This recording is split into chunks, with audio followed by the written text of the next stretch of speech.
Yang mana lebih murah? 3.5% pinjaman peribadi flat rate ataupun 4% pembiayaan rumah effective rate. Mesti ramai yang ingat pinjaman peribadi 3.5% kan? Sebab nombor 3.5% lebih kecil dari 4%. Tapi ramai yang dah salah faham. Disebabkan salah faham ini, ramai tersalah buat keputusan kewangan. Hari ini Nisa nak berdebat 3.5% flat rate. Wow, nampak murah pada mata kasar. Itu yang selalu diiklankan.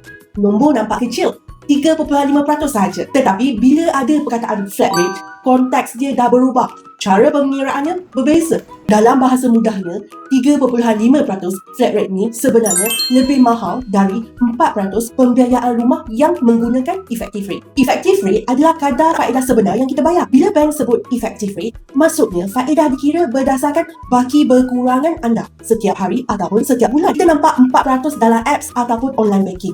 Itu adalah kadar faedah atau kadar profit yang perlu dibayar. Jadi, apakah effective rate untuk 3.5% flat rate? Bagi tempoh pinjaman 10 tahun.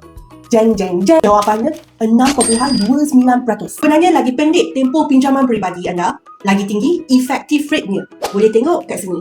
Korang tahu tak, selain pinjaman peribadi, pinjaman apa yang masih menggunakan flat rate? Betul. Pandai pun. Ya, pinjaman kereta.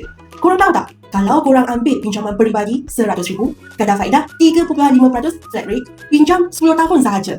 Faedah setiap tahun adalah RM3,500. Kalau 10 tahun, jumlah jadi RM35,000. Walaupun pada tahun ke-9, baki tinggal RM10,000 sahaja, faedah tetap dikira dari pinjaman asal iaitu RM100,000. Anda tetap membayar faedah RM3,500. Terkejut? Jika dibandingkan dengan pembiayaan rumah, faedah yang anda bayar hanyalah RM21,494 untuk 10 tahun. Bezanya RM13,506. Dan jangan lupa, effective rate mengira faedah menggunakan baki pinjaman, bukan pinjaman asal. Maka, super powernya ialah bila kita membuat pembayaran lebih. Contoh, jika korang bayar RM20,000 untuk percepatkan bayaran, baki jadi RM80,000. Disebabkan ini effective rate, pengiraan faedah guna baki pinjaman RM80,000. Maka akan ada lagi penjimatan faedah. Sebab itu penting untuk ada ilmu kewangan. Kalau anda ada banyak hutang flat rate yang tengah cekik cash flow anda, salah satu solusinya ialah satukan hutang itu melalui pembiayaan semula rumah. Kalau nak Melissa bantu kirakan penjimatan anda atau semak kelayakan, komen bantu kat bawah atau mesej kami.